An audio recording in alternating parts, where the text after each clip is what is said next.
Ça y est, c'est officiel, Carlos Alcaraz terminera la saison numéro 1 mondiale. Un autre scénario aurait été de toute façon paranormal vu la saison de mutant qu'il nous a sorti et les 3 mois de suspension de Jannik Sinner. Dans cette vidéo, mon analyse des matchs de la journée, dont celui d'Alcaraz, Djokovic qui juge amèrement la suspension de Jannik Sinner et l'avenir sombre que nous prépare Godenzi. C'est le programme festif de ton nouveau digest de l'ATP Finals. Je te laisse claquer ton plus beau pouce, t'abonner aussi pour ne rien manquer des vidéos qui arrivent sur la chaîne et on attaque juste après ça.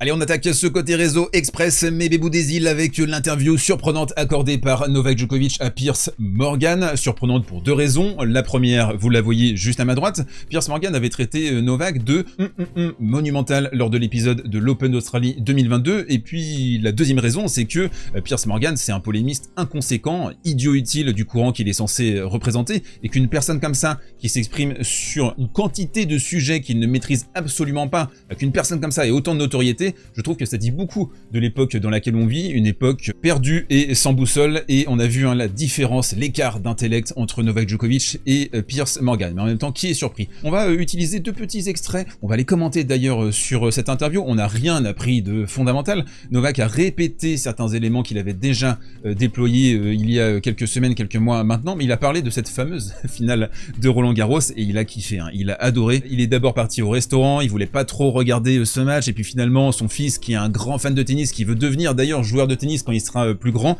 il a insisté, il voulait voir Alcaraz Sinner, et donc du coup ils ont commencé à regarder cette partie en rentrant du resto, et il le dit en bleu, je suis entré dans une phase d'admiration après avoir observé d'un œil tactique cette rencontre. Je n'ai pas souvent ressenti cela en regardant d'autres personnes jouer, c'est arrivé quelques fois en regardant Federer et Nadal s'affronter. Il y a seulement, dit-il, 4 ou 5 matchs dans ma vie, c'est énorme, où je me suis dit waouh.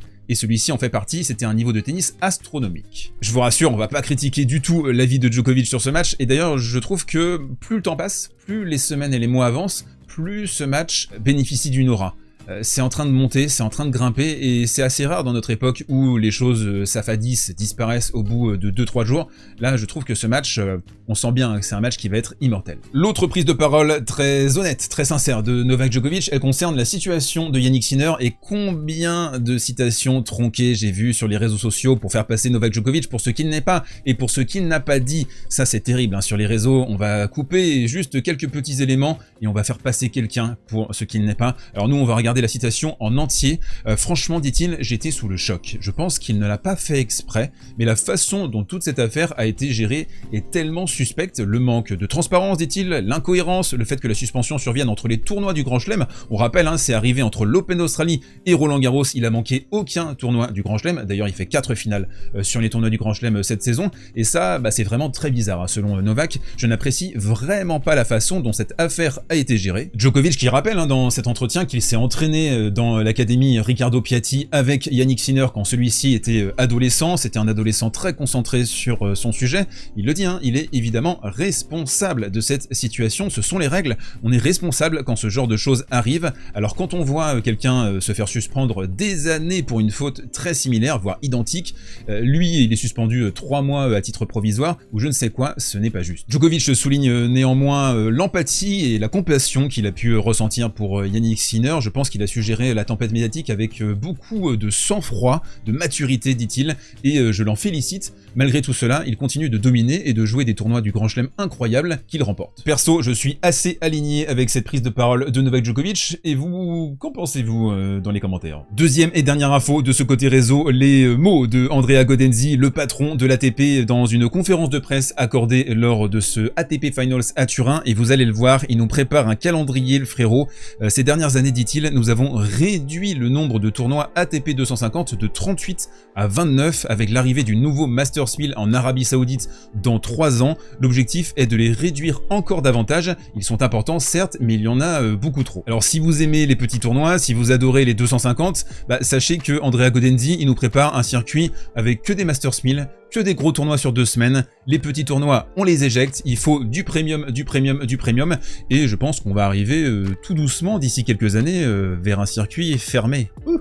Allez, on avance sur l'analyse des matchs de la journée et on commence par Alex de Minaur, aka Bip Bip, qui a disposé en 2 manches de Taylor Fritz et il devait impérativement s'imposer contre l'américain, mais surtout en 2-7 et il l'a fait. On a vu d'entrée, malheureusement pour le Taylor, le delta de fraîcheur physique, de déplacement. Ici, il est complètement à la bourre sur ce revers. Et pourtant, on avait quitté Alex de Minaur dans un état de désolation après sa défaite cruelle contre Lorenzo Musetti, mais je pense qu'il a tout de suite identifié que Fritz n'était pas dans un très grand jour, et là il va rentrer à l'intérieur du court, bien pratiquer ce petit plus un coup droit dans le contre-pied de Taylor, c'est bien vu ça. De Minaur qui va réaliser le break assez rapidement dans ce premier set avec, vous le voyez là, Fritz qui est à fleur de peau nerveusement, qui va frapper sa raquette sur le sol, qui va beaucoup aussi interagir avec son équipe, on sent qu'il est tendu le bougre. De Minaur toujours égal à lui-même au niveau athlétique, qui va jouer particulièrement juste je trouve sur ce début de partie. Ici par exemple le petit slice long pour un joueur fatigué d'1m96, très difficile de se baisser,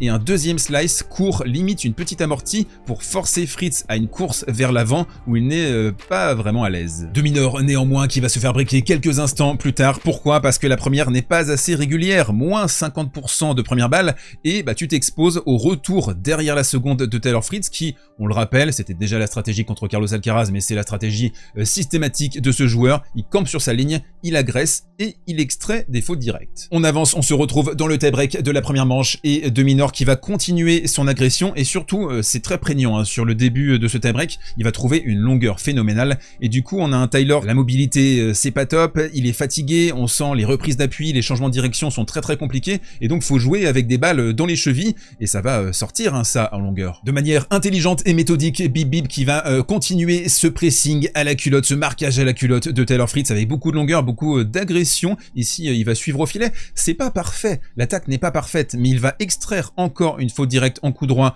de Taylor Fritz qui est à 2 coups gagnants, 11 fautes directes en coup droit sur le premier set. Et les choses qui vont dramatiquement se compliquer au début de la deuxième manche. Houston, allô Houston, t'as pas de shampoing, le mec qui mélange tout, et 3 fautes directes pour Taylor Fritz. Et pour être tout à fait exhaustif sur ce match, Maître Chingot, on a pu remarquer aussi l'état de fatigue de Fritz sur ses services. Il est à 66% simplement derrière sa première balle. En carrière, il est à 77%. La poussée, c'était pas terrible. Et du coup, Alex de Minaur qui, à l'issue de ce match, conserve encore des chances de se qualifier en demi-finale. Alex de Minaur, du coup, qualifié pour les demi-finales suite à la victoire de Carlos Alcaraz, qui a aussi l'effet de le consacrer en tant que numéro 1 mondial sur cette saison 2025. On a eu un premier set avec des serveurs, clairement. Lorenzo Musetti qui nous a déployé de magnifiques premières balles, un secteur dans lequel il a nettement progressé cette année, son coup droit aussi beaucoup plus offensif depuis un an maintenant. Je tenais par ailleurs à souligner la qualité de sa deuxième balle kickée souvent et très longue, ce qui a fait que la balle a rebondi au niveau du menton d'Alcaraz qui a eu du mal à retourner ça. Un match accroché du coup jusqu'à 5-4 dans la première manche, et ensuite